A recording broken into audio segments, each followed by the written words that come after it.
Hey, what's up, guys? Welcome back to the channel. Today we're doing. I know. You're probably gonna scream at me. What the hell are you doing? We're in set 5, bro. And yes, I know we are in set 5, and I think set 6 is coming out soon as well. So I'm late, but I didn't want to miss the continuity because I've opened only set 1 and 2. I didn't really see anything for set 4, and then apparently they were celebrating their first anniversary with set 5. I'm not gonna lie, what took a lot of interest out of me was when they did I think it was like a VTuber. I still don't know what it was. It was like an anime or like a VTuber collaboration. I'm still not sure. And that's just something I'm not really into. So I kind of just forgot about Shadowverse for a bit, to be quite honest. And hey, I went to an LGS and I found this one for 35 bucks. So that's a pretty good deal. I thought it was kind of insane for Shadowverse. And kind of made me think like, damn, what the hell happened? Because I remember the first set, I think it was, yeah, Advent of Genesis was actually going crazy for a while until they reprinted it and it went down a lot. Now I think it's like 35 bucks, kind of, or like 40 bucks, sorry. It's kind of sad. And I think set 2 actually felt even worse. So I am very curious. Obviously, if you guys let me know. But what the hell happened? I mean, obviously, I feel like here's the thing, and this is a problem with most Bushiro games. Well, most all Bushiro games. What the hell is this? Melee and Friends. I actually like that it's like childish drawing. I think that's kind of unique.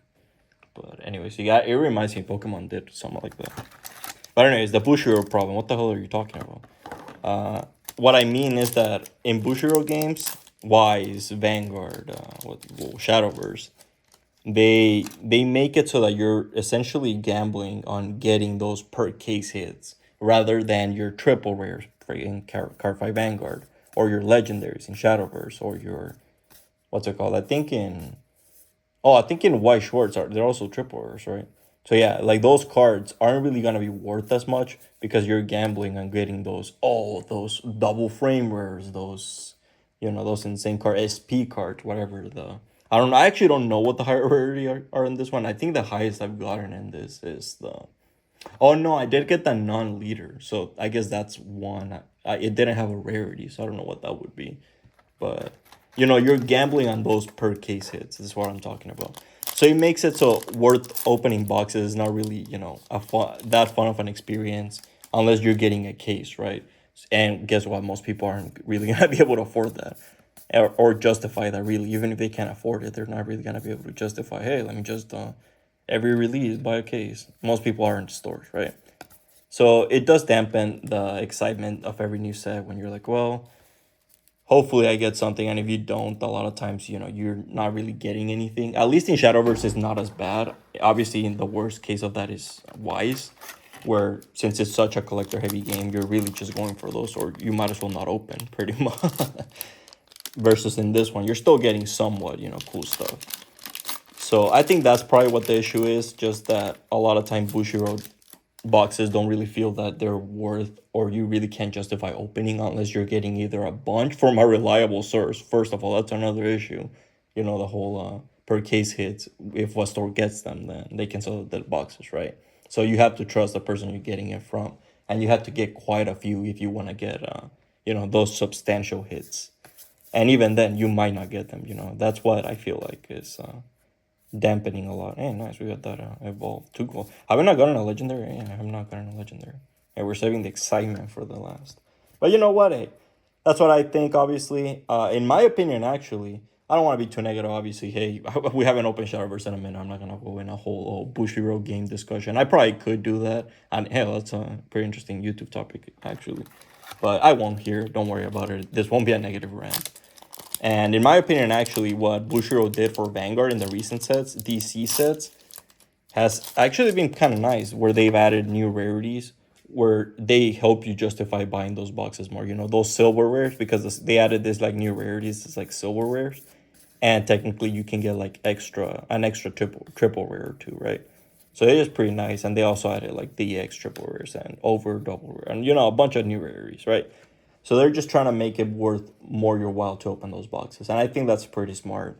I think that's where especially for like these smaller games, especially like Shadowverse, you need to get a lot of casuals on board because these are the people. If someone opens a box and they don't have a fun time opening it, it's gonna be pretty hard to justify, right?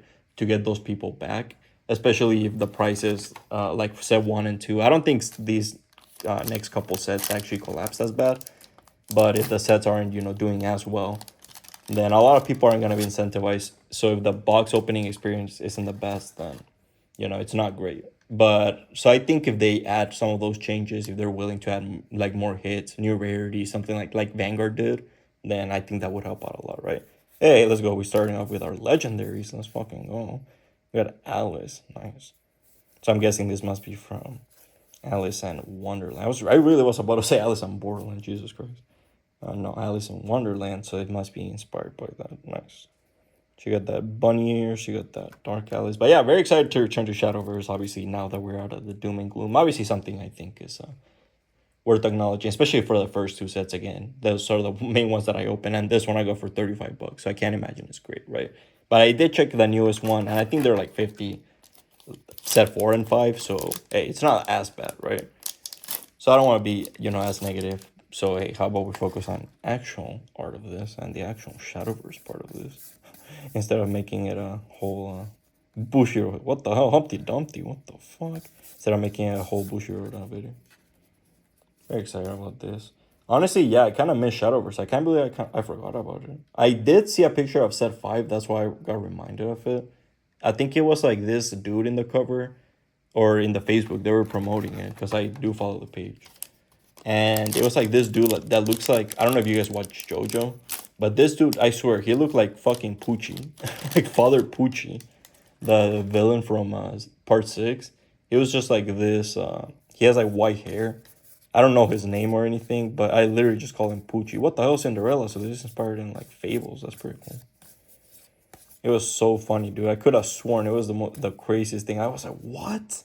Are they doing a collab? Because White Schwartz has done a collab with JoJo, so I was so confused. I was like, dude, there's no way they're fucking doing a collab with JoJo.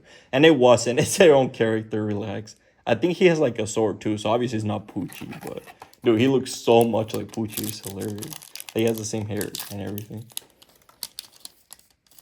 Check this out. But yeah, wait, yeah, how was the anniversary set? Because I think they added like these serialized cards, which obviously, just goes to further highlight the Bushiro. I don't even want to mention it again, but Jesus Christ, just goes to further highlight, right? They're adding these insane rarities that realistically speaking, you're not going to see, right? Whereas I think they should add oh yeah, you get I forgot the name of these, but you get two a box where they're like, think of them like frame rares. They have like special foil. I forgot the name of the foil. I think they actually just call special. Actually, now that I think about it. So yeah, but yeah, let me know how you guys felt about the anniversary. You said yeah, if there's enough interest, I mean fuck it, I don't care. I'll open it. I'll open a box, because I am kind of interested, obviously, in getting that Poochie character. So that'd be pretty neat. And if you guys are obviously interested enough, I think that's the newest set still. Because I know set 6 is coming, but I mean, still isn't set 6. So, right, that'd be nice. And also, it is the anniversary set, right? So, it'd be pretty cool to see all that cool cards and the possibility of getting a serialized card. Imagine. Jesus Christ. That'd be insane. Yeah, definitely don't count on that. That's for sure. Check this out. How was it? Did you guys pull anything good? If you guys opened any, do you guys pull a serious? Let me know the rate for serialized card. How rare were they? Like one every 3 cases? Because I think I saw they were like 1 out of 10, so they couldn't have been that common. I'm very curious if any have sold as well, because that's the thing too with like niche games. The more niche the game is, the harder it is to find like someone willing to justify, hey, I'll drop 300 doubloons on this shit on this one card. It's pretty hard to justify, right? Versus if you pull a $200 card in Pokemon, realistically speaking, you can probably sell the shit within a day, just because it's so big. So, very curious to see if someone pulled it and if they were actually able to sell it even in the first place. Because if they were, then you are a god, my sir. Or they probably sold it for a hefty discount. I don't know, actually. Yeah, I'm very curious to see how much it would go for. Because I don't know how strong that collector base is in Shadowverse. Again, me personally, I'm more so a collector, and yeah, since they did that collab thing, I did kind of lose interest. But Hey, it doesn't seem that it's gonna be a frequent thing. I think they did what 3 sets back to back without any of that. So I think I'll jump in because the thing is, like, I already have Vanguard, and since they're already adding Lyrical Monasterio, and I feel like that's kind of like similar. What the hell? Look at that. Dude, this is a sick card. What the fuck? Look at this. Angel of Chaos. Very nice. And then we got the Diamond Master. But yeah, I feel like those already do that. Kind of similar. So I kind of don't want to, too much overlap on that. Especially, again, since I'm more so of a collector, right? So it's just that. It's nothing personal or anything. I don't hate VTubers or anime or whatever. I actually really like anime. So relax. It's nothing personal. But, it's just a personal preference. But I don't know. How you guys feel about those sets? Do you guys like those crossover sets? Or do you guys wish they did crossovers with more like, I don't know, not mainstream anime, because I'm guessing obviously that would be pretty expensive, but with like other anime, just in general anime that isn't, specifically that, right? Just other, I think they actually did with Code Geass, so that's pretty cool. Would you guys be more in favor of that? Or would you guys just want Shadowverse to be its own brand and just build upon that instead of relying on crossovers? Because I don't know, I do think it's pretty interesting. When you do a crossover, the goal is always to try to bridge an audience, right? And when I see like those type of animes, I'm like, what? Like, how? I can't imagine that many people being into both. But hey, pop off, I guess. Fuck it. Who cares? It's not my money. We got Castle in the Sky. Very, very nice. So yeah, this one seems to be mainly based on fables. That's pretty cool. Probably one of my favorite. Because, dude, so many of your favorite fables are so dark. Trust me. I don't think you understand. Like, I think it was Snow White. I think the punishment for the queen was like she was man, I forgot. I think she had to dance until she like died or something like that. She had to wear this like heels or like shoes that made her dance until she died. I'm pretty sure that's what it was. Or some like sinister shit. I'm telling you, man. The Grimm brothers were not fucking around. And now you see like Disney princesses, like, okay. Nice. We got Laevateinn dragon. Like, oh, what the hell? Of this, we got the double. How many legendaries do you get? Man, I forgot how many legendaries you got. What the fuck is stacked? I got like, what, like 6 or 7? Here, we got one more pack. One more pack. Unfortunately, it doesn't seem that we got anything of the per case category.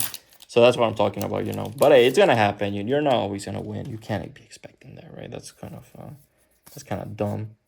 Nice. We got that trombone devil, and then we got red rage worm, and then we got the ruby falcon. Nice. We got that one. Trombone devil. Man, I forgot to separate the gold. I'm so pissed.